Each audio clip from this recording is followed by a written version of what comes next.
introduce,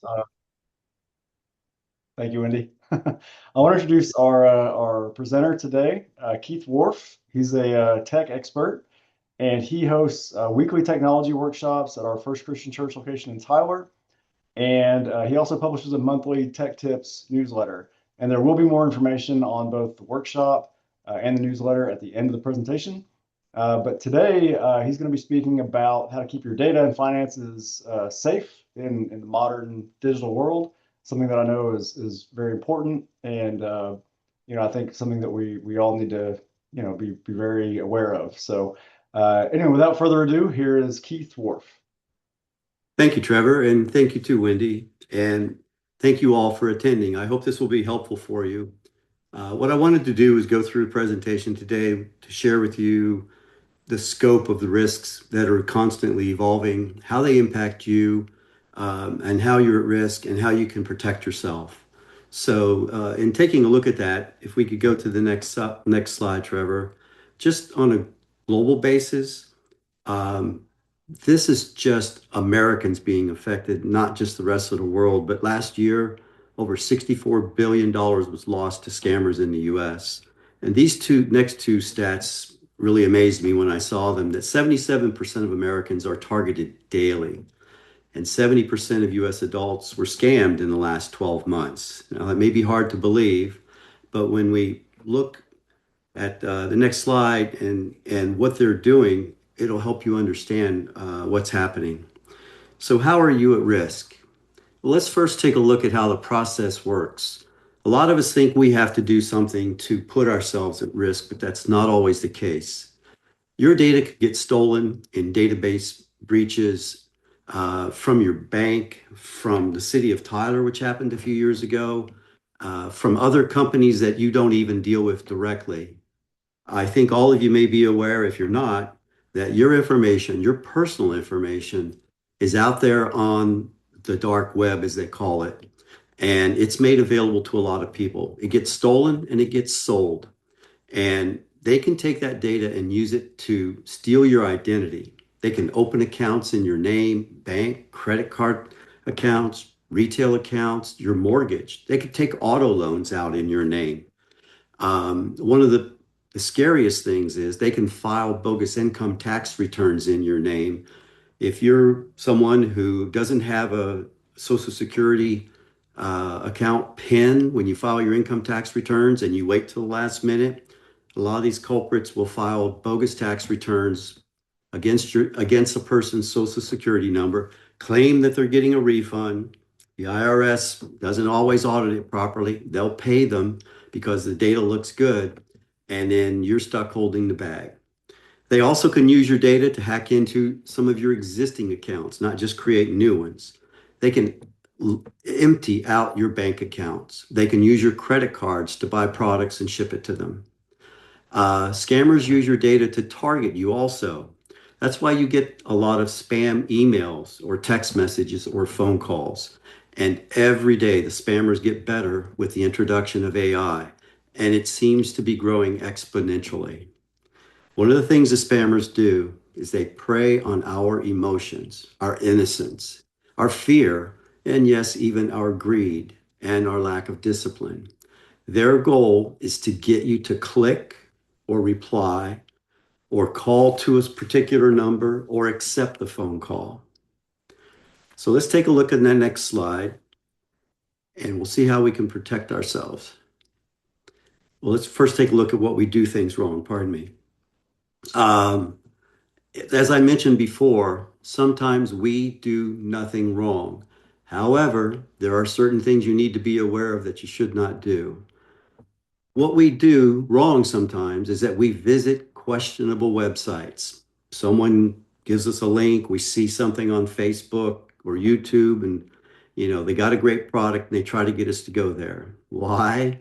Yeah, sometimes people get greedy, or they like a great deal, or they want to sign up for a contest, get prizes, get freebies. We're also very curious by nature. Those cute pet videos and those political, religious, job opportunity videos that we see, they can be very intriguing, but if you don't know the source, they can also be a trap. Also, one of the hardest things to fight is that we get scared or afraid if we don't respond, bad things are going to happen to us. That's the nature of good natured folks. You just get scared, you've done nothing wrong, and you just don't want bad things to happen. And also, we get lazy. We use weak passwords. I'll talk about password apps in a moment, but if you're still creating your own passwords, writing them down on a piece of paper, in a notebook, storing them somewhere, using the same password for just about everything you do because it's easy to remember, that's one of the worst things that you can do. We also oversubscribe to mailing lists, social media, all kinds of subscriptions, surveys, contests. Every time you do that, you're putting your personal information out there on the internet. That gives one more opportunity for that particular database to, when it's hacked and that information is stolen, for your information along with millions of others to go out there on the dark web and be bought up by somebody. The other thing that we tend to do wrong is that when we're confronted, we get emotional and we make poor decisions. I've had a few friends in the last year, year and a half, who have had their information stolen, or they have been contacted by someone and said, your computer's hacked, or money was withdrawn from your account, or we accidentally put money into your account and we got to get this back, or we're going to go after you, whatever. And I have a couple of those friends who were literally on the way to the bank to pull out money to give to people. And thankfully, others stepped in to stop them from doing it. But your emotions take over. You want to do the right thing. You don't want to be someone who does something wrong. So, the advice I can give to you is stay calm, plan ahead, and think it through. That's one of the best things you can do to sort of prepare yourself. So, how do you protect yourself now? Let's take a look with the next slide here. Don't be a victim. These may seem like simple things to do, but many of us forget. Never ever use public Wi Fi. Starbucks, McDonald's, your local gym, the airport, especially, any place where there is public, people in the public are there. Don't use it. Your phone, your cell phone subscription, I can almost guarantee you that unless you have a very, very inexpensive plan, you have a hotspot on your cell phone with at least 5 gigabytes of monthly data usage. If you're out somewhere and you need to really do something in the public or in public, use your hotspot. Or if you happen to have a VPN and you want to use the Wi-Fi or need to use the Wi-Fi, make sure your VPN is active.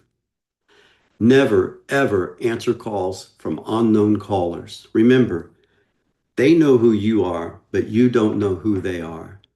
Let them introduce themselves. Let them go to voicemail. If you don't know who the caller is, by the caller ID or the phone number that pops up on the phone. And if it's someone who needs to get a hold of you or wants you to call back, they can leave a voicemail and you can make a determination then. Never click on any link in emails, in text messages. And I underline this here, even from known good sources. With AI today, and even before AI, a lot of email spam and hoaxes and text messages look very good. If you get some information you feel needs attention, don't reply to those. Reply or go through the normal channel that you would. If it's from your bank, log into your bank or call your bank the way you normally do, but don't click the link that was sent to you. It may be valid, but don't take the chance. You can always call, you can always log in online and get the information you need from them, and you can find out if that request was valid or if it was bogus. Never call back to an unsolicited number. Call the number you have on file. On the back of your credit card, there is a phone number. If you have an issue, someone has told you either through a spam email or text message or a pop-up on your screen that you need to deal with this right away, or there's been a charge to your account, slow down. Don't panic. Pull out your credit card, call that number. Pull the number off your bank statement and call them from that number or a known good number you have in your contact information. Above all else, do not ever click on pop-ups that you see on your screen. This will be more true on Mac computers, PCs, etc., than it will be on your phones and your tablets, but they could occur anywhere. Do not click on pop-ups. This is something that was going, this next item, never say yes to a stranger calling you. If you happen to answer the phone and someone says, "Hi, is this Keith Wharf?" I never say yes. I do not use the word yes. I use the word speaking, and then I ask them who they are. I force them to identify themselves and let me know why they are calling me. This is my domain. This is my home. This is my phone. You need to justify why you are trying to come into my environment. What happens is some of these people will be recording the call and they may propose to you that they want you to buy some subscription that costs $300 or $400 a year. It's a good deal, yada, yada, yada. That's fine. You say no. But if you answered the phone, yes, this is Keith Wharf or your name, they can take those recordings, alter them, sign you up for a subscription, and they have proof, if you will, that you said yes. And it would be hard to get that turned off because they may not represent the company the subscription was signed up for. They're just doing it in your name and getting a commission for it. Never loan your phone, tablet, or computer to someone. And be very cautious even when you loan it to family and friends. I don't know how many times someone's given their phone or tablet to a young child, and the next thing they know, they've got, two airplanes sitting outside that they thought that they had ordered, whatever the case may be. Never give anyone any of your passwords. Those are yours. There's no reason for you to give someone your password unless it's a spouse or someone that is very, very intimate in what you're doing and you truly, truly trust them. I shouldn't have to tell you this last one, but never leave a device unprotected in a public place. If you're in Starbucks, you want to go up to the counter to pick up your coffee that they just called your name for, take your phone with you. Don't leave it laying on the table. It literally takes 2 seconds for someone to snatch it, walk out the door, get around the corner of the building before you turn around and even know it was missing. So, again, continuing with that, some things that you should be doing now. I know we talked about the things not to do, and there's others, but let's start talking about some of the things you can do to help yourself here. Set up and use a password manager app. If you're not already using it, I know you may have heard, oh, it's a pain. I don't want to do that. I have to go through and change all my passwords. A number of folks who attended the workshops that we conduct felt the same way. Trust me, once you get it set up, you will wonder why you didn't use it before. It makes life a lot easier for you. The password app will help you with this, but make sure any passwords you use are strong. Never reuse a password. Let the app, the passwords app, generate them for you. You really do not want to reuse passwords. I know people who will use the same password for their credit union, their bank, their financial institution, or whatever. If that password gets hacked, someone can get into all of your accounts. Also, use multi-factor authentication, MFA. What that is, if you're not familiar with it, you log into your bank, you give them your username and password, and they say that's great, but they give you a message that they're going to text you a code. They text that code to you and they present you with a screen and you need to enter that code. That's a double verification or multi-factor authentication, so they know it's you. The assumption is you have control of your phone, not someone else. So if someone is trying to log into your account and they happen to have your username or password, if you've got MFA turned on, and they don't have your phone, they're not getting in. They're not going to be able to do anything with your account. It's a very simple way to block someone who might happen to get your information. Also, use passkeys instead of passwords if possible. And for those of you who aren't familiar with that, it's fairly new in the last year or so, but it's usually biometrics. It's using the fingerprint scanner on your phone or tablet or even your laptop. It's using your Face ID uh, and not just passwords. That's also another layer that a culprit would not be able to get past. Also, extremely important, keep all software updated. I cannot stress this enough. I know we all turn on or should have turned on auto updates. The reality of it is, auto updates work when your phone is plugged in at night and it's inactive for X number of hours, but not everybody plugs them in at night and leaves them inactive for that period of time, so the automatic update never occurs. Manually check it. You should manually check it every week or two, to be honest. It's just good practice. The reason for those software updates, it's not just to give you new features or make it look different or whatever the case may be. The most important thing is getting those bug fixes and getting those security enhancements that are sent out. Turn on, it's a new feature with the iPhone called background security improvements. It should be getting turned on automatically on iPhones with the newest update that just came out, but you can go into settings and search for that string of words there, background security improvements, and it'll take you right to where it is. Just make sure it's turned on. Apple has a new procedure where they will release security improvements. They may be bug fixes, they may be tweaks to their security window, whatever it may be, and they will send that out to everybody without you even knowing it or having to do anything. And it bypasses all those other requirements about automatic updates to help protect you. It's a great thing that they have done to get that set up. Some other things that you can do: set up call screening on your phone. Now, before you do this, I want to explain a little bit about it and how it works so you understand what it is. I have it turned on my phone. So if someone calls me and they are not in my contact list, in other words, my phone doesn't know them by their phone number, then my phone, or actually it's sort of software in Apple's network or in my phone, it will tell that person that I'm not or I may not be available.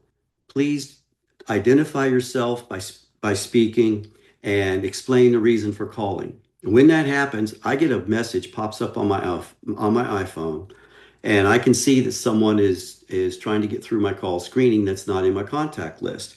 Well, I might see that, hi, this is Nurse Jones from Dr. Smith's office, and I wanted to reschedule the appointment. I can see that in real time, and I have seen things like that.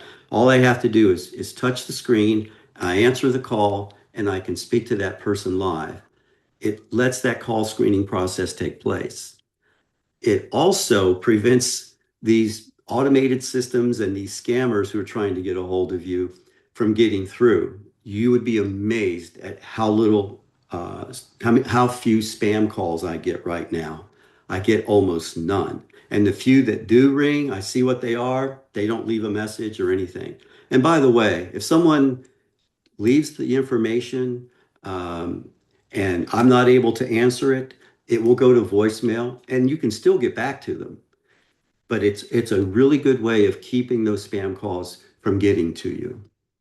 Also, another thing that we've been doing recently in the workshop is to help people get set up with their accounts with the three credit reporting agencies. And by doing that, you should go in, unless you have a lot of activity where you're buying cars, buying a house, or some other thing. Um, Set up those credit reporting agencies. They're free.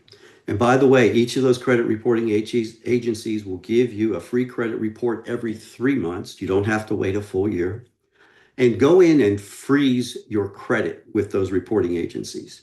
What that means is if someone does get your information, and they try to set up an account in your name, and they go to a credit card company, a bank, a department store, whoever it may be, and open an account with your name, and then that agency or that company tries to do a credit check, they can't. They see that it's frozen. They will not issue credit for that person. And that prevents someone from opening an account in your name. If you do need to open that up, and let's say you want to go shop for a new car, and you can unlock that very quickly, very easily over the web or a phone call. You can unfreeze it for a certain period of time or just open it up.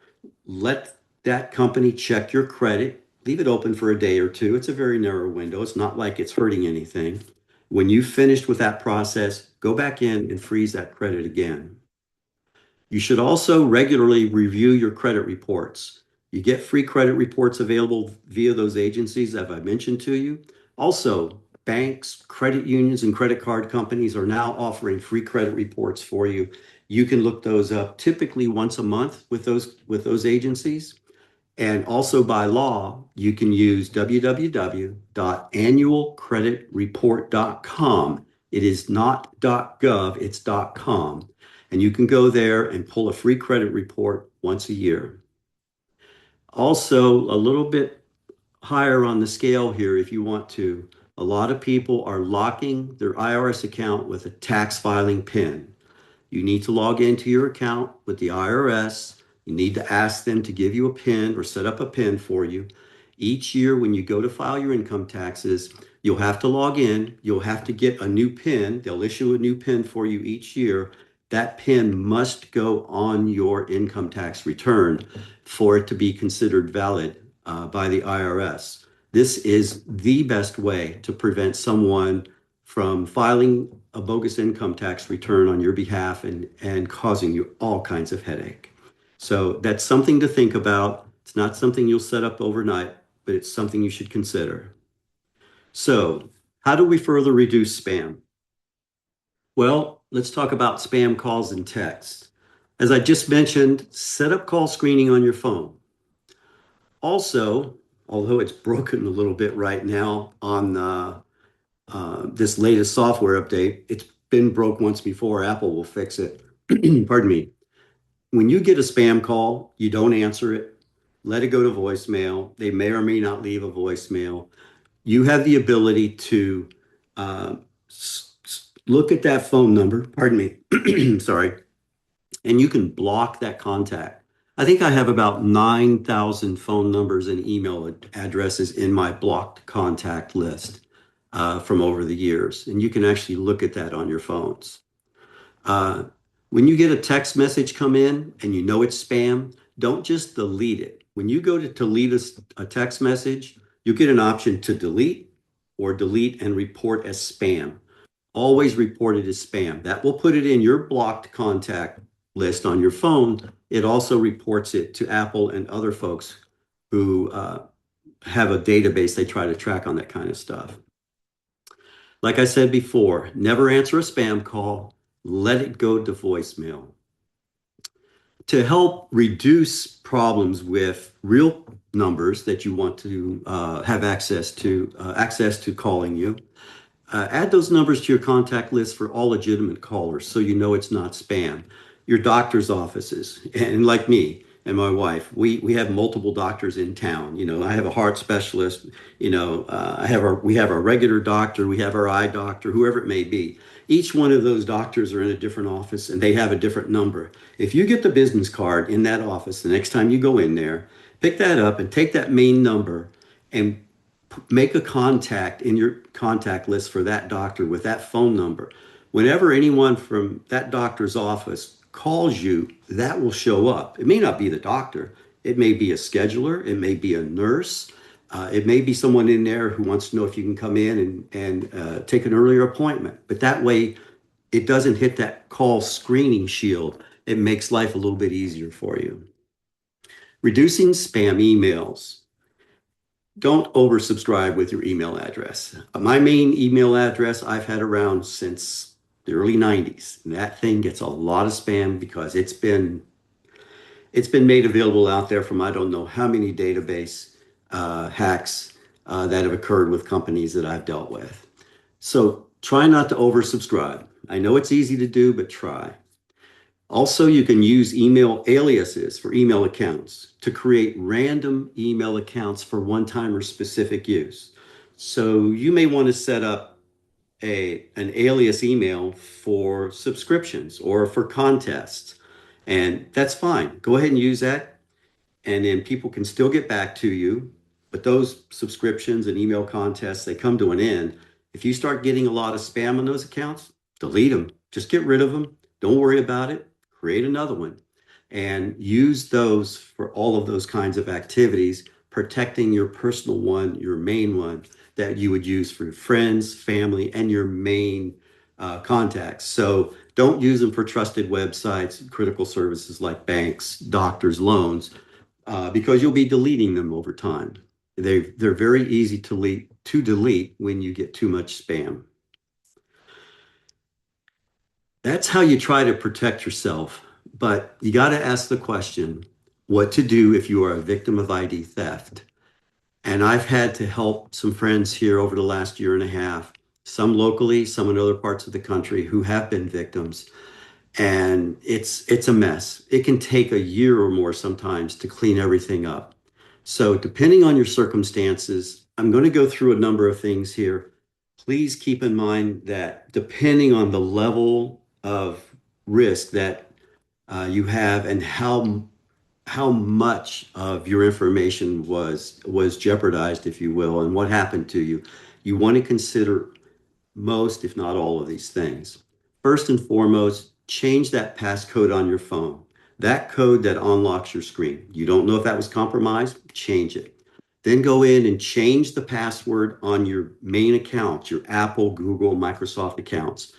Those are the accounts that if someone got a hold of, they could lock you out of your phone, out of your database of contacts, if you will, and out of your database of your passwords. You want to protect that. So go in and change that password right away.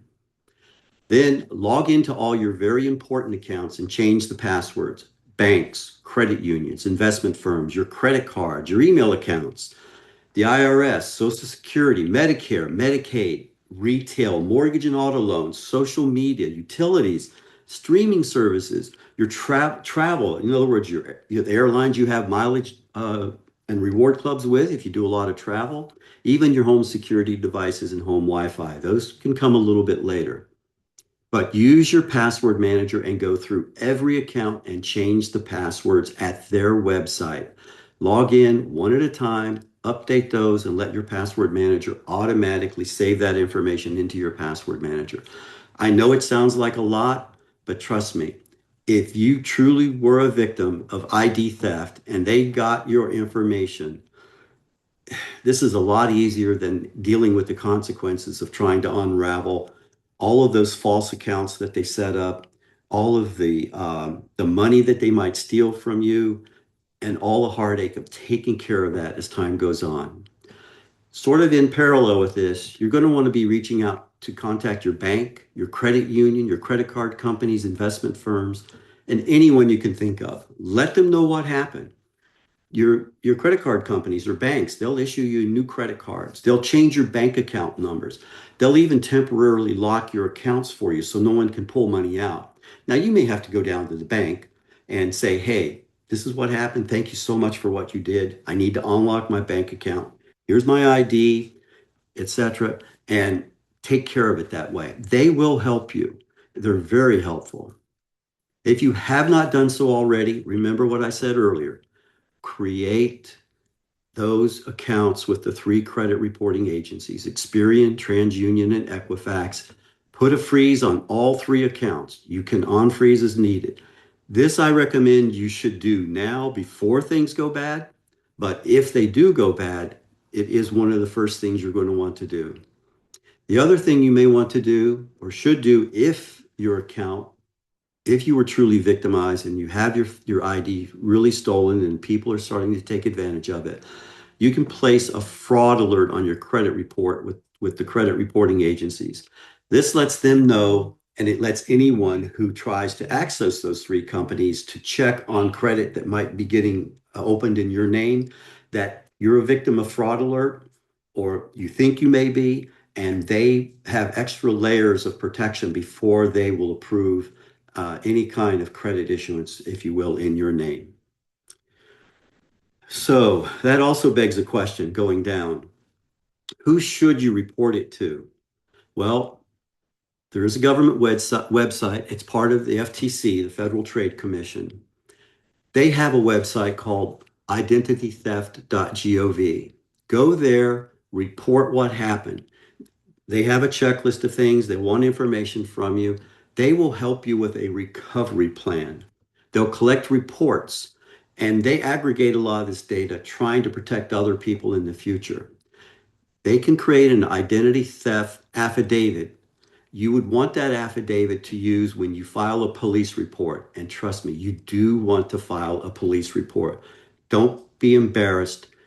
Don't be a victim a second time. I think there's a lawyer around here who talks about that. But file a police report. They're happy to take it because you may need that police report to dispute any fraudulent charges or fraudulent accounts that have been opened in your name. Again, contact all three credit agencies and place that fraud alert on your reports. Again, contact your banks, credit unions, etc. We've talked about this already, but these are things that you need to do. You can use this as a checklist of what you want to do, and you may add to it. There may be other things that you want to talk about. So, having said all that, there are some resources when we look at the next slide here that can help you in the meantime, or either in advance or when something bad does happen. The FBI has a really nice source, a nice source on their website about general resources and guidance. It's worth taking a look at. This next one is a great, just short article that you could take a look at of why you should freeze your account. The Federal Trade Commission, what to do if you were scammed. There's information there. Another one, I've already given you this website, identitytheft.com. And this last one is from Experian, one of the three credit reporting bureaus, about fraud alerts and what to look for that. Also, the next slide gives you, if you don't already know, here is the contact information for the three credit reporting agencies. Now, I mentioned that you can get a free credit report every 3 months from each of them. So there's a way to sort of tweak the system here, if you will. You could go to each of these agencies and you could, on January 1st, go to Experian, sign up, get a free credit report. On February 1st, go to TransUnion, sign up, and get a free credit report. On March 1st, you go to Equifax, sign up, get a free credit report. Come April 1st, you can go back to Experian and get another free credit report. You now have an account with them, but they will still give you a free credit report and repeat the process. And quite literally, if you want to, you can get a copy of your credit report once a month from these three agencies. But remember, your banks, your credit unions, your credit card companies, they can keep an eye on your credit information, your credit score, and if anything bad's going on from them every month also. Take advantage of it. It's free. Pardon me. Here's some additional information that I want to talk with you about. And this is more not about being a victim or anything like that. This is more about things that we need to start doing. I don't know the entire audience out there. I'm a senior, I'm on Medicare, but a lot of government agencies are now going paperless. And it can be difficult for people who are not used to going online and taking care of their accounts electronically. If you're not already doing it, it's something you should start doing very soon.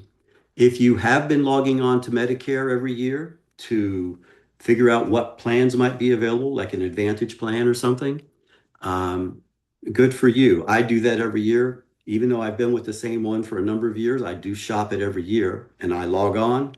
The Medicare.gov website lets me put my medicines in there so it knows what each of these plans will offer me as far as how much it will cost me each year, I should say.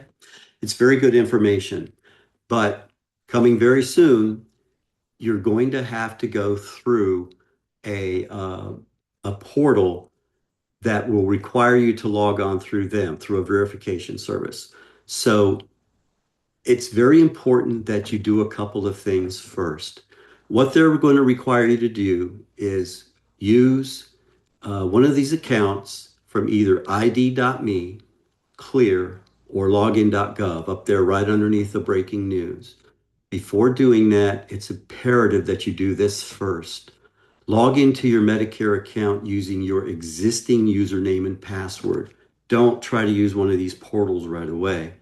The reason I say this is from experience in trying to get or getting a number of the folks in the technology workshop set up with Social Security Administration and now with Medicare. If you have old information in there, let's say your contact email is an old one you don't use anymore, or maybe it's an email that you've shared with your spouse or another family member, a daughter or a son. And you can't do that anymore. Each of you have to have a unique password.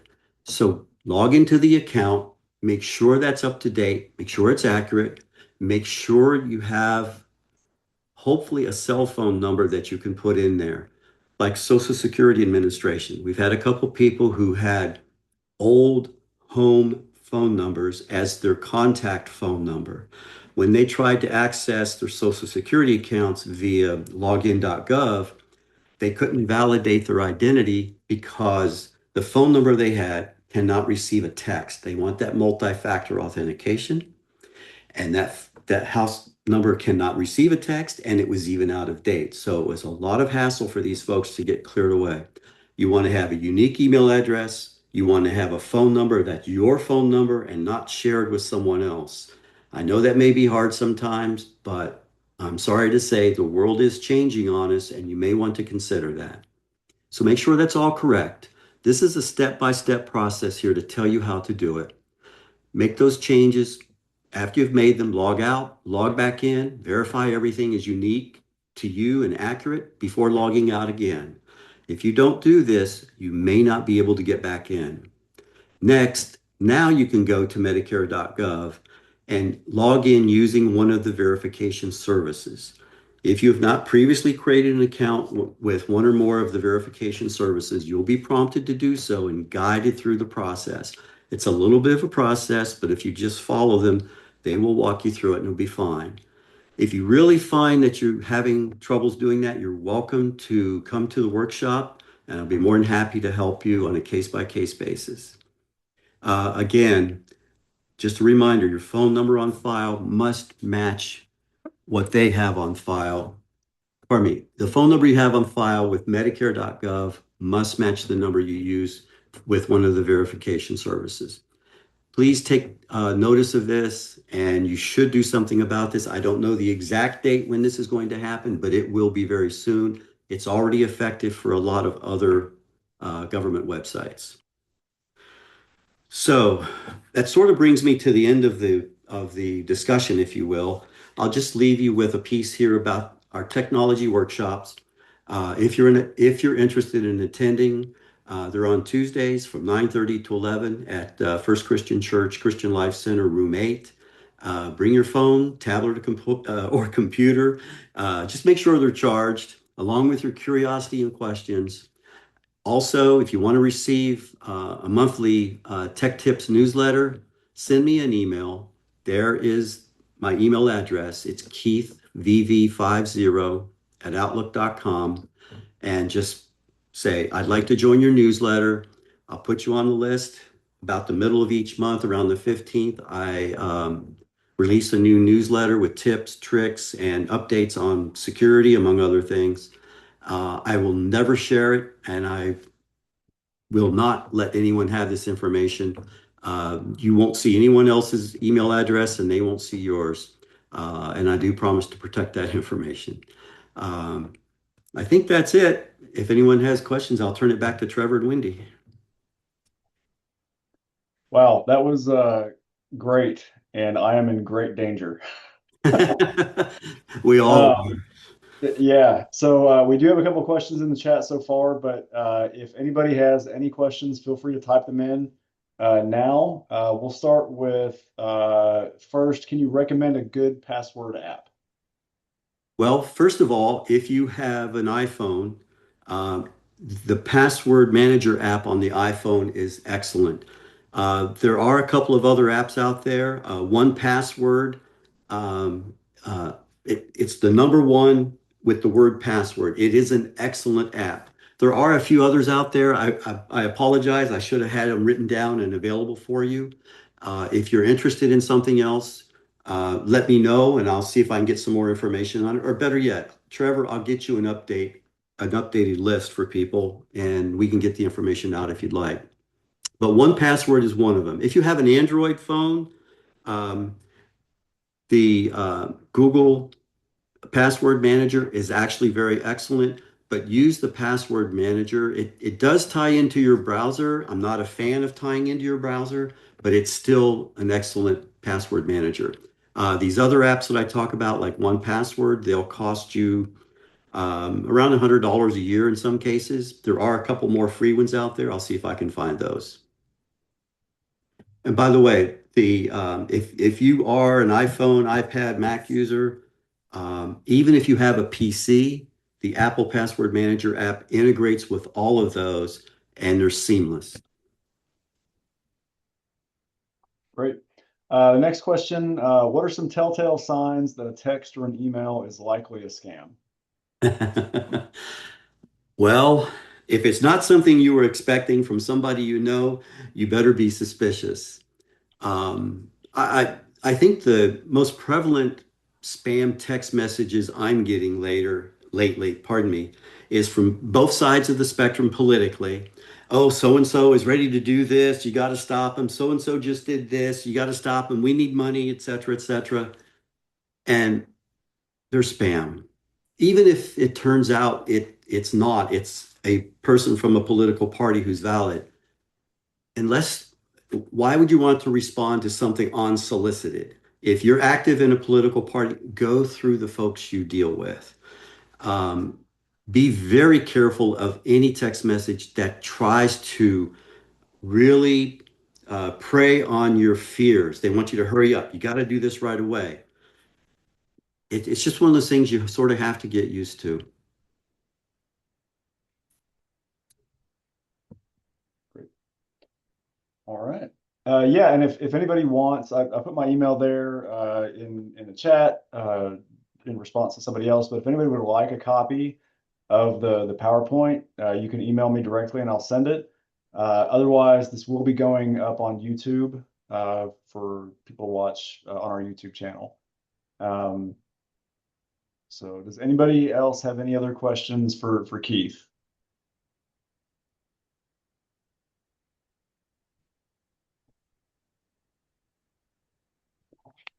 All right. Well, it looks like that's it. So I really appreciate you speaking, Keith. Oh, let's see. What about using LifeLock?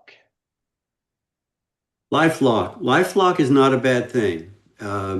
They offer a subscription service. I'm vaguely familiar with it, where they will monitor your personal information on the internet.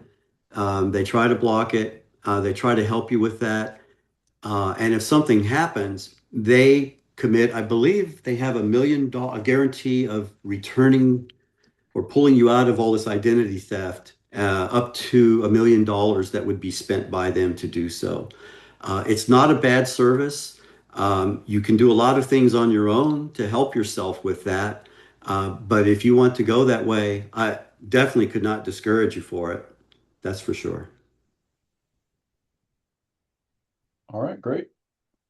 Well, unless there are any last second questions, we'll go ahead and sign off. Thank you again, Keith. Really appreciate it. This has been really informative. I know great information for me, and I really hope that everybody else found it beneficial as well. So thank you again. And for everybody watching, have a great rest of your week. Thank you, everybody. Bye.